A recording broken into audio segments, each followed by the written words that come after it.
안녕하세요. 김육태 목사입니다. 오늘 하루도 잘 보내셨나요? 함께 만나지 못하는 시간이 길어지지만 개인적으로 하나님과 더 가까이 하는 시간이 되면 좋겠는데요. 하루를 말씀으로 시작해서 말씀으로 마칠 수 있으면 좋겠습니다. 그런데 말씀으로 시작할 때 말씀은 여러분들이 하셔야 하는 거 알죠? 큐티로 하루를 시작하고 저랑은 저녁에 이렇게 말씀으로 정리하고 기도하는 시간이 되면 좋겠습니다. 예수님께서는 그동안 갈릴리 가버나움이라고 하는 동네를 중심으로 사역을 하셨어요.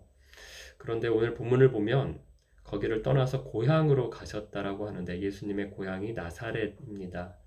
그러니까 가버나움과 약 40km 정도 떨어진 곳인데요.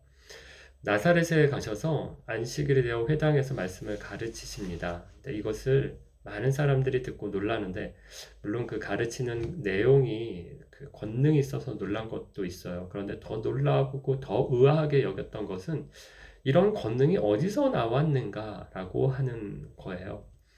2절에 보면 이 사람이 어디서 이런 것을 얻었느냐?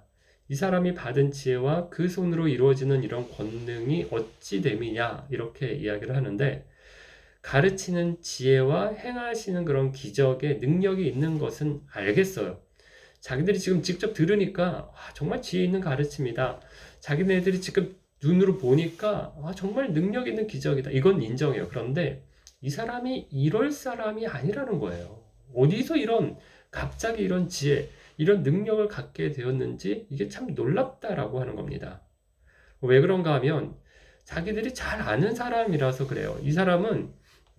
이 사람들은요, 예수님을 어떤 사람으로 알고 있었습니까? 3절 말씀인데, 이 사람이 마리아의 아들 목수가 아니냐, 야고보와 요셉과 유다와 시몬의 형제가 아니냐, 그 너희들이 우리와 함께 있지 아니하냐, 이러면서 예수를 배척했다라고 하거든요.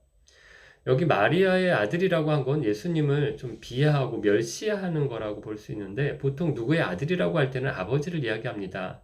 이 당시에는 더 그랬어요. 그런데 요셉의 아들이라고 하지 않고요. 마리아의 아들이라고 한 이유가 뭘까요? 아버지 요셉이 일찍 돌아가셨거든요. 그러니까 애비 없는 자식이라는 겁니다. 출신부터가 별로예요. 완전 흙수저입니다. 거기다가 직업이 목수예요. 뭐 제사장이고 서기관이고 이랬으면 모르겠어요. 학벌이 좋고 직업이 그럴듯하면 모르겠는데 그것도 아니거든요. 흙수저에 스펙도 형편없는 거예요. 거기다가 예수님의 형제 자매들이 다 자기들이 아는 사람들이에요. 너무 평범한 그냥 동네 사람, 이웃 사람, 이웃집 아들이고 친구 오빠고 형인 거예요.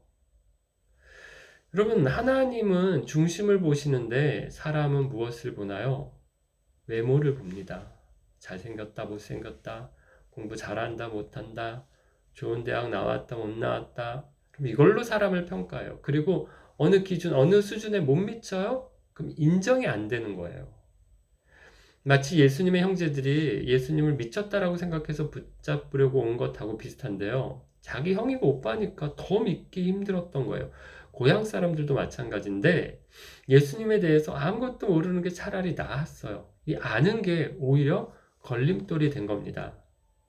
예수님께서 이들에게 선지자가 자기 고향과 자기 친척과 자기 집 외에는 존경을 받지 못함이 없느니라 라고 하시면서 거기서는 아무 권능도 행하실 수 없었다라고 하거든요. 보세요. 예수님이 가시는 곳마다 하나님의 능력이 나타났어요. 하나님 나라의 비밀을 말씀하시고 바람과 파도를 잔잔하게 하시고 군대 귀신을 쫓아내시고 혈류병 들린 걸린 여자를 고치시고 죽은 야이로의 딸을 살리시고 하나님의 나라가 임할 때 능력들이 나타나는 것을 막 보여주셨어요. 예수님이 가시면 세상이 변하고 예수님이 만지면 능력이 나타났어요. 여러분, 구약은 부정한 것이 정결한 것을 이깁니다. 그래서 부정한 것을 만지지 못하게 하고요. 격리했어요. 코로나 바이러스처럼 전염된다라고 생각한 거예요. 그런데 예수님이 오셔서 하나님의 나라가 임하니까 역전이 되는데 정결한 것이 부정한 것을 이겨요. 부정했던 여인이 예수님의 옷자락을 만지니까 정결하게 돼요. 부정한 시체를 예수님이 손을 갖다가 대시니까 그게 살아납니다. 하나님의 나라가 권능으로 임했어요. 그런데 그 권능이 하나님의 능력이 아무데나 임하지 않아요. 심지어 예수님의 고향인데도 불구하고 비껴나는데 예수님을 배척한 곳에는 하나님 나라가 아니라 하나님의 심판이 임하는 겁니다. 7절부터 보면 예수님께서 12제자를 둘씩 파송하시는 말씀이 나오는데 제자들을 보내시면서 더러운 귀신을 제어하는 권능을 주세요. 그런데 주시지 않는 것도 있는데 뭔가요? 지팡이 외에는 양식이나 배낭이나 전대의 돈이나 아무것도 가지지 말며 신만 신고 두벌 옷도 입지 말라라고 하시거든요.